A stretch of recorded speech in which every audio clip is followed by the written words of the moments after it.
दोस्तों, आप सभी का स्वागत है इस वीडियो में। और इस वीडियो में हम लोग देखने वाले हैं 22 अक्टूबर को थर्ड शिफ्ट में हुए एग्ज़ाम्स में जो ज़रूरी क्वेश्चंस पूछे, जो आपके जीके जिसके क्वेश्चंस पूछे गए थे, उनको एक्स्ट्रा फैक्ट के साथ हम लोग कवर करने वाले हैं। तो चलिए देर न करते हुए हम लोग वीडियो को शुरू करते हैं। साथ ही यदि आप PDF पाना चाहते हैं तो आपको डिस्क्रिप्शन में टेलीग्राम ग्रुप का लिंक दिया गया होगा, वहां से आप ज्वाइन करके PDF ले सकते हैं। और साथ ही यदि आप चैनल पर नए हैं तो चैनल को सब्सक्राइब कर दीजिए और बेल आइकन को प्रेस कर दीजिए ताकि आगे के वीडियो का नोटिफिकेशन आपको प्राप्त होता रहे। तो चलिए देर न करते हैं, वीडियो को शुरू करते हैं। पहला क्वेश्चन पूछा गया था, लोसांग त्यौहार कौन सी जनजाति द्वारा मनाई जाती है? Which tribe celebrated the Losoong festival? तो ये भूटिया जनजाति है सिक्किम की, उसके द्वारा इसे मनाया जाता है। हर साल दिसंबर में मनाया जाने वाला यह त्यौहार है। यह त्यौहार तिब्बती नव वर्ष लोसार के रीति रिवाजों के अनुष्ठानों से प्रेरित है। लोसांग फसल के मौसम के अंत का प्रतीक है और यह त्यौहार सिक्किम के फोडोगा और रूममेट मठों में मनाया जाता है। इस त्यौहार पर किए जाने वाला जो नृत्य है वो पद्म संभव है या गुरु उगेन के जीवन की कहानियों को दर्शाता है। अगला DPSP से पूछा गया था कि DPSP जो है वो कहाँ से लिया गया है? Where is DPSP taken from? यानी कि किस देश के संविधान से DPSP का सिद्धांत लिया गया है? तो राज्य के जो नीति निर्देशक तत्व हैं इसे आयरलैंड के संविधान से लिया गया है। और यदि आपसे पूछा जाए कि आयरलैंड से किस देश से लिया था, तो यह स्पेन से लिया था। भारतीय संविधान के अनुच्छेद 4 में आपका भारतीय संविधान के भाग 4 में अनुच्छेद 36 से 51 तक DPSP का वर्णन है, राज्य के नीति निर्देशक का उल्लेख है। साथ में आपको ये ध्यान रखना है कि संविधान में 4 बार संशोधन करके DPSP को पूरी तरह से DPSP को यहाँ पे लागू किया गया, जिसमें 42वां संविधान संशोधन हुआ, 44वां हुआ, 86वां हुआ और 97 हुआ। ये 4 संविधान संशोधन के तहत DPSP को हमारे संविधान में जोड़ा गया। अगला क्वेश्चन पूछा गया था कि टेनिस खिलाड़ी सुमित नागल किस राज्य से संबंधित है? Tennis player Sumit Nagal belongs to which state? तो ये हरियाणा के झज्जर से हैं। और साथ में यदि आपसे पूछा जाए कि रोहन बोपन्ना, ये भी आपके टेनिस खिलाड़ी हैं, किस राज्य से संबंधित है? तो ये कर्नाटक से संबंधित है और ये बेंगलोर से हैं। अगला क्वेश्चन पूछा गया था कि a story from the Ramayana and Mahabharata provide the content of most plays? यानी रामायण और महाभारत की कहानियाँ अधिकांश किस शास्त्रीय नाटक का विषय प्रदान करती हैं? तो इसका आंसर कथकली होगा। कथकली जो होता है वो क्या करता है, उसमें महाभारत और रामायण के कहानियों कंटेंट के रूप में कहानियों को लिया जाता है। तो ये आंसर आपका क्या हो जाएगा? कथकली हो जाएगा। कथकली में अगर आपसे पूछा जाए, कथकली जो है इसे पूर्व का गाथा गीत कहा जाता है।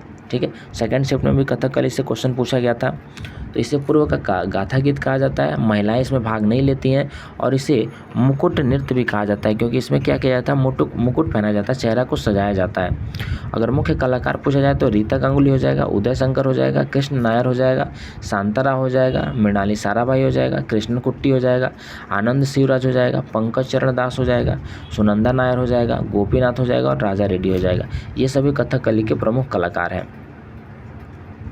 आगे क्वेश्चन पूछा गया था कि constipation is caused bye deficiency of? यानी कब्ज जो है किसकी कमी से होता है? तो कब्ज की जो समस्या है कई समस्याओं से, कई चीज़ों से समस्या होती है, लेकिन ऑप्शन में आपका क्या था, फाइबर था, तो फाइबर इसका करेक्ट आंसर होगा। अगला क्वेश्चन पूछा गया था कि नायक नागपुरी लोक नृत्य झूमर के लिए 2017 में किसे पद्मश्री अवार्ड से सम्मानित किया गया? यानी Nayak was awarded which Padam Shri award in 2017 for the Nagpuri folk dance Jhumar? तो ये झूमर के लिए मुकुंद नायर नागपुरी को क्या किया गया, सम्मानित किया गया। और कौन सा पुरस्कार से सम्मानित किया गया? इन्हें जो आपका पद्मश्री अवार्ड से सम्मानित किया गया 2017 में, और संगीत नाटक अकादमी पुरस्कार ये प्राप्त कर चुके हैं 2019 में। अगला क्वेश्चन पूछा गया था कि अनुच्छेद 76 जो है किससे संबंधित है? तो अनुच्छेद 76 जो है वो भारत के न्यायवादी से संबंधित है, यानी अटॉर्नी जनरल से संबंधित है। अगला क्वेश्चन है कि गणेश और कुमारेश दक्षिण भारत की कर्नाटक संगीत परंपरा में अपने योगदान के लिए जाने जाते हैं, किस वाद्य यंत्र से संबंधित है? यानी Ganesh and Kumaresh are known for their contribution to the Carnatic music tradition of south India are related to which musical instruments? तो ये वायलिन वादक हैं दोनों, और एक वायलिन वादक की ये जोड़ी है, दोनों वायलिन बजाते हैं और इन दोनों को ग्रैमी अवार्ड 2023 मिल चुका है। किस एल्बम के लिए? तो एल्बम शक्ति के लिए, एल्बम शक्ति द मूवमेंट के लिए इन्हें क्या मिल चुका है? ग्रैमी अवार्ड मिल चुका है। संगीत नाटक अकादमी इन्हें 2018 में दिया जा चुका है और 2023 में इन्हें ग्रैमी अवार्ड दिया गया। अगला क्वेश्चन पूछा गया था कि सी विच टाइप ऑफ बॉन्ड, तो कार्बन जो बंध है यानी CC जो बंध है ये 2 कार्बन परमाणुओं के बीच का संयोजक बंध है।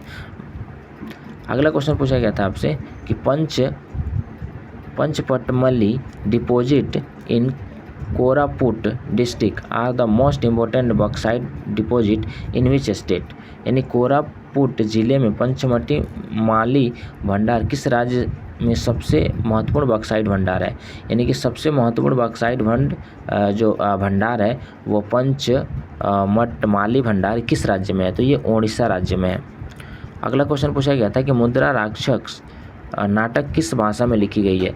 In which language is the play Mudrarakshasa written, तो ये आपका संस्कृत भाषा में लिखी गई है। इसके लेखक कौन है? विशाखा दत्त हैं और इसमें क्या किया गया? चंद्रगुप्त के बारे में बताया गया जो उसे कैसे उसने मगध की गद्दी को प्राप्त किया, यानी कि कैसे उसने नंद वंश के मान को हटाकर और क्या किया? उसने आपका गद्दी प्राप्त किया।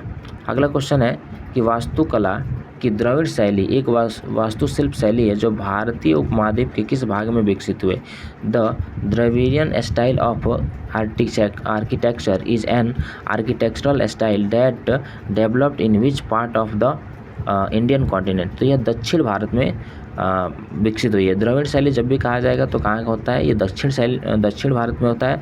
जो नागर शैली होती है वो कहाँ की होती है? नागर शैली, तो नागर शैली उत्तर भारत की मंदिरों की शैली है और इसमें दोनों को अगर मिला दिया जाए यानी कि ऐसा शैली जिसमें दोनों मिला हो तो उस शैली को हम बेसर शैली के नाम से जानते हैं। ठीक है, तो ये ध्यान रखिएगा। अगला क्वेश्चन पूछा गया था कि स्वतंत्रता पूर्व भारत में गरीबी रेखा की अवधारणा किसने प्रस्तुत की, यानी who introduce the concept of poverty line in pre independence India, तो इसमें दादा भाई नौरोजी ने इसे क्या किया? गरीबी रेखा की अवधारणा को प्रस्तुत किया था। नौरोजी की जो पुस्तक है poverty and on British rule in India जो कि 1901 में आई थी, इसमें भारत में गरीबी रेखा का अनुमान लगाया गया था, यानी कि दादा भाई नौरोजी द्वारा पहली बार क्या किया गया था? गरीबी रेखा का अनुमान लगाया गया था। तो ये थे आज के कुछ क्वेश्चंस जरूरी जो पिछले शिफ्टों में 3rd शिफ्ट में पूछे गए क्वेश्चंस थे।